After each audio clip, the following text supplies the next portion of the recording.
जय हिंद दोस्तों।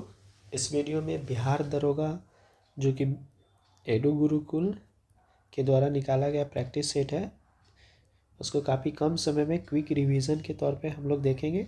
लगभग 15 से 20 मिनट में वीडियो को कवर किया जाएगा। तो आप वीडियो को लास्ट तक बने रहिएगा और वीडियो पसंद आए तो लाइक और शेयर ज़रूर कीजिएगा। इसमें टोटल 16 सेट है, तो आप हमारे यूट्यूब चैनल से बने रहिए और लगभग सभी सेट इस चैनल पे करवा दिया जाएगा। तो चलिए वीडियो को स्टार्ट करते हैं। पहला प्रश्न है, बौद्ध भिक्षुओं के लिए बनाई गई लोमस ऋषि गुफा किस राज्य में स्थित है? ऑप्शन आप देख लीजिए। लोमस ऋषि गुफा तो किस राज्य में स्थित है? तो बिहार राज्य में स्थित है। बिहार राज्य के जहानाबाद जिले में स्थित है, बराबर पहाड़ियों में स्थित है। नेक्स्ट है, अशोक के शासनकाल की प्रमुख घटनाओं में से एक 250 ईसा पूर्व में राजधानी पाटलिपुत्रा में बौद्ध संघ का आयोजन किया गया। इसके बारे में आपको बताना है कि किस बौद्ध संगीति में अशोक के शासनकाल में आयोजन किया गया था।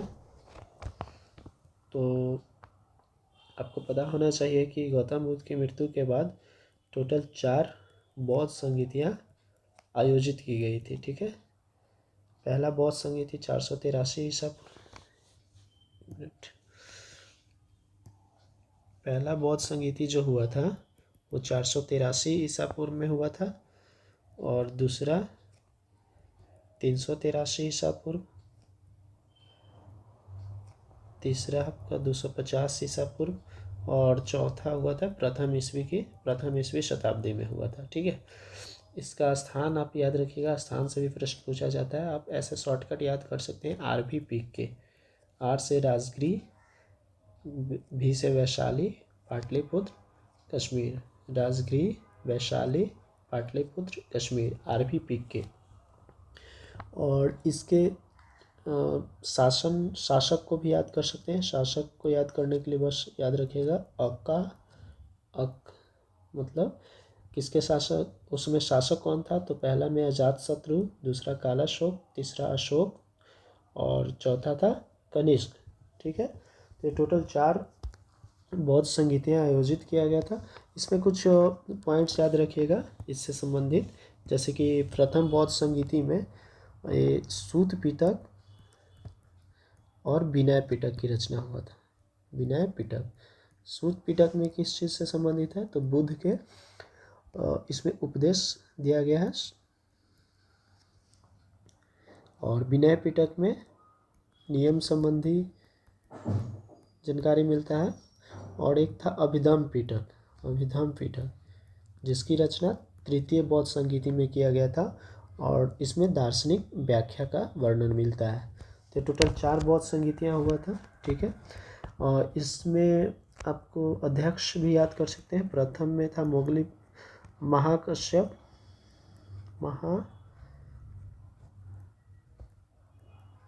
दूसरा था शवाकामी, तीसरा था मोगली पुर्तिस और चौथा था वसुमित्र अध्यक्ष था और अश्वघोष उपाध्यक्ष था। तो इसका राइट आंसर हो जाएगा तृतीय। अशोक पूछ रहा है तो अजातशत्रु, कालाशोक, अशोक, यानी कि तृतीय बौद्ध संगीति। तीसरा नंबर प्रश्न है, 4वीं शताब्दी ईसा पूर्व में मगध की राजधानी में स्थानांतरित कर दी गई थी। यानी कि किसने स्थानांतरित किया था मगध की राजधानी? मगध की राजधानी को कहाँ स्थानांतरित किया गया था 4वीं शताब्दी में?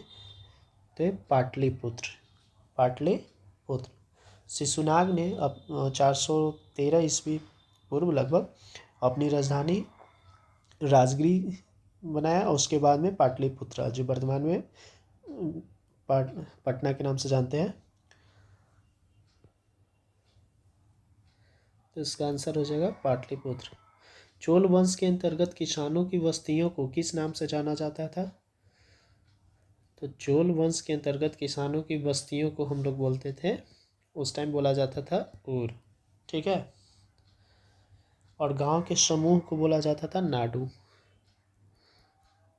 गांवों का समूह के लिए वर्ड यूज किया जाता था नाडू। नेक्स्ट है, चंद्रगुप्त ने किसके खिलाफ विद्रोह का नेतृत्व किया और उन्हें उखाड़ फेंका? तो किसके खिलाफ? नंद। ठीक है, नंद वंश। नंद वंश के शासक था उस टाइम में धनानंद। इसको चाणक्य ने चंद्रगुप्त ने चाणक्य की सहायता से पराजित किया और मौर्य वंश की स्थापना किया, मौर्य वंश। चलिए क्वेश्चन को जल्दी जल्दी करते हैं क्योंकि बहुत सारा प्रश्न है। निम्नलिखित शासकों में किसे भारत का नेपोलियन कहा जाता है? तो भारत का नेपोलियन किसे कहा जाता है? तो समुद्रगुप्त को भारत का नेपोलियन कहा जाता है। और इसकी जानकारी कहाँ से मिलती है? प्रयाग प्रशस्ति लेख। प्रयाग प्रशस्ति लेख और इस प्रयाग प्रशस्ति लेख को किसने लिखा था? तो हरिसेन के द्वारा, हरिसेन के द्वारा। ठीक है, और इसे समुद्रगुप्त की संज्ञा किसने दिया, यानी भारत का नेपोलियन इसे किसे कहा जाता है? समुद्रगुप्त। तो समुद्रगुप्त को भारत का नेपोलियन किसने कहा था? तो ए अश्मित ने, याद रखिए, एवी अश्मित। चलिए नेक्स्ट देखते हैं। मोहम्मद घोड़ी का पहला आक्रमण हुआ था, तो ये कब हुआ था? 1175 ईस्वी में। मुल्तान के विरुद्ध हुआ था 1175 ईस्वी में। गुजरात के सोम मंदिर पर किसने आक्रमण किया था? तो गुजरात के सोम मंदिर पर आक्रमण किया था गजनी का महमूद, यानी महमूद गजनी ने किया था। कब किया था? 1025 ईस्वी में किया था। उस समय चालुक्य राजा था भीमराव, एक मिनट, भीम प्रथम। चलिए नेक्स्ट देखते हैं। बाबर के संस्मरण या बाबरनामा, जिसे तुजुके बाबरी के नाम से भी जाना जाता है, किसके द्वारा लिखा गया था? तो बाबर ने खुद लिखा था बाबरनामा, तुजुके बाबरी। दिल्ली के मोती मस्जिद किस मुगल शासक ने बनाई थी? तो दिल्ली के मोती मस्जिद का निर्माण औरंगजेब ने किया था। डैश में ब्रिटिश अधिकारियों पर हमला करने के कारण 1857 में मंगल पांडे को फांसी दे दी गई थी। कहाँ पे फांसी दिया गया था मंगल पांडे को? तो ये बैरकपुर में। 1793 में जब अस्थायी बंदोबस्त लागू किया गया था तब बंगाल का गवर्नर जनरल कौन था? तो अस्थायी बंदोबस्त 1793 के समय कौन था? Lord Cornwallis. वह अधिनियम जिसने ब्रिटिश ईस्ट इंडिया कंपनी से भारत में ब्रिटिश क्राउन का सत्ता हस्तांतरित किया। ब्रिटिश क्राउन 1857 की क्रांति के बाद। तो ये अधिनियम कौन सा आया था? भारत सरकार अधिनियम 1858। ब्रिटिश सरकार ने किस वर्ष में भारत में मार्ले मिंटो सुधारों की घोषणा की थी? तो मार्ले मिंटो सुधारों की घोषणा कब की गई थी? तो 1909 में। इसी में मुस्लिम पृथक निर्वाचन की व्यवस्था की गई थी।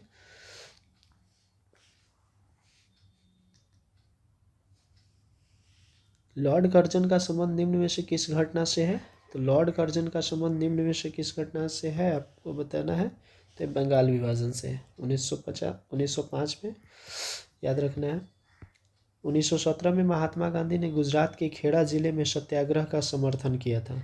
क्यों किया था? 1917 में जो गुजरात के खेड़ा में जो सत्याग्रह हुआ था वो किस कारण से हुआ था? तो किसान जो फसल खराब होने और प्लेग की महामारी के लिए ये लोग सत्याग्रह कर रहे थे। तो option number D. 17 number question देखते हैं। सी राजगोपालाचारी निम्नलिखित में से किस राज्य में नमक सत्याग्रह का नेतृत्व किया था? तो ये तमिलनाडु। मित्र मेला एक क्रांतिकारी संगठन था जिसकी स्थापना वीर सावरकर के द्वारा वर्ष डैश में की गई थी। तो मित्र मेला की स्थापना वीर सावरकर ने कब की थी? तो 1899। निम्नलिखित में से कौन काकोरी ट्रेन डकैती मामले में आरोपी नहीं था? तो काकोरी ट्रेन डकैती 9 अगस्त 1925 को हुआ था। इसमें राम प्रसाद बिस्मिल, राजेंद्र नाथ लाहिरी, रोशन सिंह, अशफाक उल्लाह खान, ये सब भी सम्मिलित थे, जबकि भगत सिंह इसमें सम्मिलित नहीं थे। राजेंद्र नाथ लाहिरी, राम प्रसाद बिस्मिल, रोशन सिंह, अशफाक उल्लाह खान, ये सभी को फांसी की सज़ा दी गई थी। और एक याद रखिएगा, सचिंद्र सान्याल, इनको आजीवन कारावास की सज़ा दी गई थी। आजीवन कारावास। सचिंद्र सान्याल, बाकीराम प्रसाद बिस्मिल, राजेंद्र लोहरी, रोशन सिंह, अशफाक उल्ला खान, ये सबको फांसी की सजा दी गई। अखिल भारतीय किसान कांग्रेस के प्रथम महासचिव कौन थे? तो अखिल भारतीय किसान कांग्रेस की स्थापना 11 अप्रैल 1936 को होती है और इसके जो महासचिव हैं, महासचिव NG रंगा थे और अध्यक्ष स्वामी सहजानंद सरस्वती। ये आगे चलकर बिहार प्रांतीय किसान सभा का गठन 1929 में हुआ था। बिहार प्रांतीय किसान सभा 1929 स्वामी सहजानंद सरस्वती के द्वारा। यही आगे चलकर अखिल भारतीय किसान कांग्रेस होता है जिसके अध्यक्ष थे स्वामी सहजानंद सरस्वती और महासचिव NG रंगा थे। संविधान सभा में भारत के संविधान को कब स्वीकार किया गया? तो संविधान को कब स्वीकार किया गया? 26 नवंबर 1949 को, जबकि लागू कब किया गया था? पूर्ण रूप से 26 जनवरी 1950 को। किसी राज्य के राज्यपाल के रूप में नियुक्ति के लिए भारत के संविधान द्वारा निर्धारित न्यूनतम आयु कितना है? राज्यपाल के लिए न्यूनतम आयु 35 वर्ष। भारतीय संविधान में न्यायिक पुनरावलोकन की शक्ति और न्यायपालिका की स्वतंत्रता का प्रावधान किस देश से लिया गया है? तो न्यायिक पुनरावलोकन और न्यायपालिका की स्वतंत्रता कहाँ से लिया गया है? अमेरिका से। निम्नलिखित में से किस वर्ष में भारतीय राष्ट्रीय कांग्रेस ने संविधान सभा की मांग की थी? यानी कि कांग्रेस ने संविधान सभा की मांग कब की थी? तो 1939, 1929 और ऑप्शन देख लेते हैं 1928 और 1934। तो इसका राइट आंसर हो जाएगा 1934। 1934 में कांग्रेस ने संविधान सभा की मांग किया था। संविधान सभा का निम्न में से कौन सा अनुच्छेद समान नागरिक संहिता एक सिविल संहिता से संबंधित है? तो अनुच्छेद 44। भारत में भारतीय संविधान का निम्न में से कौन सा अनुच्छेद एक नए राज्य के गठन की व्यवस्था करता है? तो कौन सा अनुच्छेद है? अनुच्छेद 3। निम्नलिखित में से कौन सा विषय भारतीय संविधान की 11वीं सूची के अंतर्गत आता है? तो 11वीं सूची किससे संबंधित है? पंचायती राज व्यवस्था से। और ये मतलब कि इसमें कौन सा ऑप्शन हो जाएगा? स्वास्थ्य और स्वच्छता। 124वें संविधान संशोधन विधेयक एक्ट कब बना? 103वां नंबर का बना था। 103 संविधान संशोधन एक्ट बना था। इसके तहत EWS के आरक्षण की बात की गई है जिसमें अनुच्छेद 15(6) और 16(6) रिलेटेड है। 15(6) में EWS को सरकारी संस्थानों में आरक्षण की बात है। इसमें रोजगार या नौकरी में आरक्षण की बात कही गई है। ठीक है, तो 124वां संविधान संशोधन किससे संबंधित है? आर्थिक आरक्षण से, EWS से संबंधित है। ये संशोधन विधेयक 124 नंबर का है और संशोधन एक्ट का बना था 103वां नंबर का। 103वां संविधान संशोधन भी EWS से संबंधित है। निम्नलिखित में कौन सा मौलिक अधिकारों से संबंधित नहीं है? तो संपत्ति का अधिकार मौलिक अधिकार से संबंधित नहीं है। इसको 44वां संविधान संशोधन 1978 के द्वारा इसको हटा दिया गया है और इसे कानूनी अधिकार कर दिया गया है। तो संपत्ति का अधिकार मौलिक अधिकार नहीं है। अंतर्राज्यीय परिषद की स्थापना किस समिति की सिफारिश पर की गई थी? तो इसका राइट आंसर है ऑप्शन नंबर ए, सरकारिया आयोग। सरकारिया आयोग की सिफारिश पर ही अंतर्राज्यीय परिषद की स्थापना की गई थी। राष्ट्रपति के चुनाव से संबंधित सभी विवादों एवं शंकाओं की जांच करने एवं निर्णय लेने की शक्ति किसमें निहित होती है? तो राष्ट्रपति से जितने भी चुनाव संबंधी विवाद है वो सर्वोच्च न्यायालय।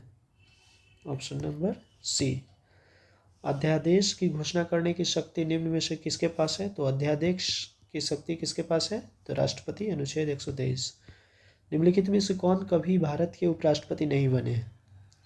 देखिए, भारत के उपराष्ट्रपति कभी नहीं बने। बीबी गिरी तो थे, जाकिर हुसैन भी थे और BD जत्ती भी थे। तो गुलजारीलाल नंदा जो भारत के कभी उपराष्ट्रपति नहीं बने हैं। पंचायत गठित करने का चुनाव एवं उसके विघटन की तिथि की अवधि समाप्त होने से पहले पूरा होना चाहिए। तो 6 माह से पहले चुनाव हो जाना चाहिए। निम्न में से किस केंद्र शासित प्रदेश को अंशतः राज्य का दर्जा प्रदान किया गया? तो अंशतः राज्य का दर्जा किसे दिया गया है? तो इसका राइट आंसर है ऑप्शन नंबर ए, पांडिचेरी। निम्नलिखित में से कौन सबसे बड़ा ज्ञात नक्षत्र है? हाइड्रा, डोराडो, एंटीला या क्रक्स? तो इसका राइट आंसर है हाइड्रा। कौन सा ग्रह सल्फ्यूरिक अम्ल की सफ़ेद और पीले बादलों की मोटी परत से बना हुआ है? तो सल्फ्यूरिक अम्ल के सफ़ेद और पीले बादलों की मोटी परत से बना हुआ है, कौन सा है? तो शुक्र है। उत्तरी गोलार्ध में ग्रीष्मकालीन अयनदांत किस दिन होता है? तो ग्रीष्मकालीन अयनदांत उत्तरी गोलार्ध में होता है 21 जून को। इस दिन सबसे बड़ा और रात सबसे बड़ा होता है। कर्क रेखा निम्नलिखित में से किस राज्य से होकर नहीं गुजरती है? तो कर्क रेखा भारत के 8 राज्यों से होकर गुजरती है। इसको एक ट्रिक से याद कर सकते हैं, मित्र पर गमछा झाड़। गमछा झाड़। झारखंड, राजस्थान, मिजोरम, त्रिपुरा, पश्चिम बंगाल, गुजरात, मध्य प्रदेश, छत्तीसगढ़। तो मध्य प्रदेश, पश्चिम बंगाल तो है, देख लेते हैं और ऑप्शन। आंध्र प्रदेश, गुजरात। तो आंध्र प्रदेश से कर्क रेखा नहीं गुजरती। निम्नलिखित में से कौन सा जल निकाय पाक जल डमरू मध्य के सर्वाधिक समीप है? तो पाक जल डमरू मध्य के सर्वाधिक समीप कौन सा हो जाएगा? मनार की खाड़ी। निम्नलिखित में से कौन पाकिस्तान की सबसे लंबी नदी है? तो पाकिस्तान की सबसे लंबी नदी कौन सी है? सिंधु, काबुल, सतलज, चिनाब। तो ये सिंधु हो जाएगा। मूसी और भीमा किसकी सहायक नदी है? मूसी और भीमा कृष्णा की सहायक नदी है। निम्न में से कौन भारत का तैरता हुआ राष्ट्रीय उद्यान है? तो इसका राइट आंसर हो जाएगा option number D, Keibul Lamjao भारत का एकमात्र तैरता हुआ राष्ट्रीय उद्यान है। और ये कहाँ स्थित है? तो ये मिजोरम में स्थित है। निम्न में से कौन सा जलप्रपात शरावती नदी के द्वारा बनाया गया है और भारत का सबसे ऊंचा जलप्रपात है? तो ये जोग जलप्रपात, जो कि शरावती नदी पे बनाया गया है। निम्न में से कौन सी झील भारत की सबसे बड़ी मानव निर्मित झील है? भारत की सबसे बड़ी मानव निर्मित झील ये कौन सी झील है? गोविंद वल्लभ पंत सागर। चलिए जल्दी जल्दी देखते हैं। निम्नलिखित में से कौन सा अलकनंदा और मंदाकिनी के संगम पर है? तो अलकनंदा और मंदाकिनी के संगम पर है रुद्रप्रयाग।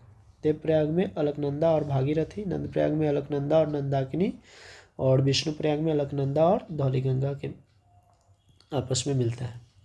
प्रसिद्ध सांस्कृतिक स्थल रानी की वाव किस नदी के तट पर स्थित है? तो रानी की वाव सरस्वती नदी के तट पर स्थित है। चलिए आगे देखते हैं।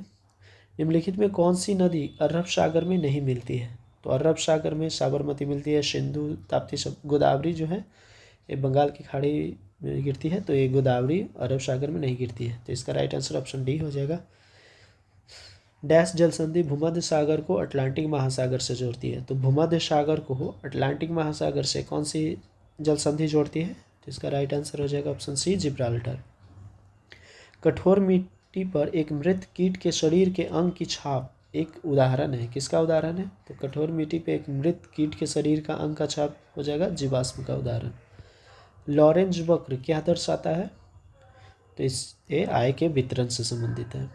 पूंजीगत व्यय में पर्याप्त वृद्धि या राजस्व घाटा किसकी वजह से बनता है? तो ये राजकोषीय घाटा। किसी अर्थव्यवस्था में सामान्य कीमत स्तर में निरंतर वृद्धि को क्या कहा जाता है? तो किसी भी अर्थव्यवस्था में अगर कीमत स्तर बढ़ रहा है निरंतर रूप से तो उसको बोलते हैं मुद्रास्फीति। निम्नलिखित में कौन सा अप्रत्यक्ष कर केंद्र सरकार के द्वारा वसूला जाता है? तो अप्रत्यक्ष कर सेवा कर जो है केंद्र सरकार के द्वारा वसूला जाता है। जीएसटी परिषद की अध्यक्षता कौन करता है? तो जीएसटी परिषद की अध्यक्षता केंद्रीय वित्त मंत्री करता है। टिंडल प्रभाव किस कारण से होता है? तो टिंडल प्रभाव प्रकाश के प्रकीर्णन से होता है। फल्मोनोलॉजी में किसका अध्ययन किया जाता है? तो फल्मोनोलॉजी में आकाशीय बिजली का अध्ययन करते हैं, option number B. Next question देखते हैं। किस घटना के कारण साफ आकाश का रंग नीला होता है? तो आकाश का रंग नीला किसके कारण होता है? तो प्रकाश के प्रकीर्णन के कारण। निम्न में से कौन सा समीकरण भौतिकी में दाब को दर्शाता है? तो दाब बराबर क्या होता है? बल बटे क्षेत्रफल। बल बटे क्षेत्रफल, तो ऑप्शन नंबर बी। धातुओं के माध्यम से विद्युत चालकता को इलेक्ट्रॉनिक चालकता कहते हैं, सही है। और यह क्या होता है? तो तापमान में वृद्धि के साथ घटता है, ऑप्शन नंबर ए। प्रकाश के वर्णक्रम को सबसे पहले किसने बताया था? तो सर आइजक न्यूटन ने प्रकाश के वर्णक्रम को बताया था। Potassium permanganate, potassium KMnO4। तो पोटेशियम परमैंगनेट के एक अणु में कितने ऑक्सीजन परमाणु मौजूद होते हैं, तो ये 4 हो जाएगा। इसका सूत्र होता है KMnO4। ठीक है। डोलोमाइट किसका एस का है? तो डोलोमाइट आपका मैग्नीशियम का एस का है। निम्नलिखित में से किस तत्व में सबसे कम विद्युत ऋणात्मकता होती है? तो निम्नलिखित में से विद्युत ऋणात्मक सबसे कम होगा फ्रांसियम का। सबसे अधिक विद्युत ऋणात्मक तत्व है फ्लोरीन और सबसे कम होता है सीजियम। चलिए नेक्स्ट देखते हैं। ग्राफीन है। ग्राफीन क्या है? तो ग्राफीन भी कार्बन का एक रूप है, अपरूप है। जैसे हीरा, ग्रेफाइट, उस प्रकार ग्राफीन भी कार्बन का एक अपरूप है। कोयले का जलना एक कैसा अभिक्रिया है? तो कोयले का जलना, इसमें कार्बन ऑक्सीजन की उपस्थिति में जलकर कार्बन डाइऑक्साइड का बनाता है, तो ये संयोजन अभिक्रिया का उदाहरण है। निम्नलिखित में कौन सा जीव शरीर के बाहर की खाद्य सामग्री को तोड़ता है और फिर उसे अवशोषित कर लेता है? तो अब इसका राइट आंसर हो जाएगा खमीर, जैसे ब्रेड वगैरह में देखते हैं। प्रकाश संश्लेषण की प्रक्रिया में निम्नलिखित में से कौन सी गैस निकलती है? तो प्रकाश संश्लेषण में कौन सी गैस निकलती है? ऑक्सीजन। निम्नलिखित में से कौन सा रोग विषाणु के कारण होता है? तो देखिए टेटनस, कुष्ठ, ये सब तो हो गया जीवाणु से। मलेरिया प्रोटोजोआ से होता है। रूबेला हो जाएगा वायरस। ठीक है। निम्नलिखित में से किसकी कमी के कारण पेलाग्रा रोग होता है? तो पेलाग्रा रोग हो जाएगा नियासिन, ऑप्शन नंबर सी। निम्नलिखित में कौन सा महिलाओं में प्राथमिक यौन अंग है? तो महिलाओं में प्राथमिक यौन अंग है अंडाशय। पुष्प का वह कौन सा भाग स्त्री केसर के शीर्ष पर चिपचिपी सतह है और यह पराग को फंसाकर रखता है? तो जैसे पुष्प में नीचे अंडाशय होता है, फिर वर्तिकाग्र, यहीं पे परागकण फंसाकर रखा जाता है, तो ये वर्तिकाग्र हो जाएगा। कोशिका का केंद्रक एक जेली जैसी पदार्थ से घिरा होता है, जिसे क्या बोलते हैं? साइटोप्लाज्म। निम्न में से कौन सी गैस रक्त की ऑक्सीजन ले जाने की क्षमता को कम करता है? तो रक्त की ऑक्सीजन को ले जाने की क्षमता कम करता है कौन सा? नाइट्रिक ऑक्साइड, कार्बन डाइऑक्साइड, या फिर कार्बन मोनोऑक्साइड या नाइट्रस ऑक्साइड? तो इसका राइट आंसर हो जाएगा कार्बन मोनोऑक्साइड। जीभ के पीछे स्वर यंत्र या वॉइस बॉक्स के शीर्ष पर स्थित उपास्थि के पत्ती के आकार के प्रालंब को क्या कहते हैं? तो इसका राइट आंसर है एपिग्लॉटिक्स। मटकी किस राज्य का प्रसिद्ध लोक नृत्य है? तो मटकी मध्य प्रदेश का है। जैमिंग शब्द निम्नलिखित में से किस खेल से संबंधित है? तो लॉन टेनिस से संबंधित है। द ऑरिजिन ऑफ स्पीसीज पुस्तक के लेखक कौन है? तो चार्ल्स डार्विन। देखिए रुक्मणी देवी अरुंडेल निम्नलिखित में किस नृत्य शैली से संबंधित है? तो याद रखिएगा रुक्मणी देवी अरुंडेल भरतनाट्यम से संबंधित है। भारत में हर साल निम्नलिखित में किस तारीख को सुशासन दिवस मनाया जाता है? तो 25 दिसंबर को सुशासन दिवस मनाया जाता है। और वीडियो पसंद आया तो लाइक और शेयर ज़रूर कीजिएगा, और नेक्स्ट वीडियो में इसका प्रैक्टिस सेट नंबर 2 देखेंगे। चलिए थैंक यू।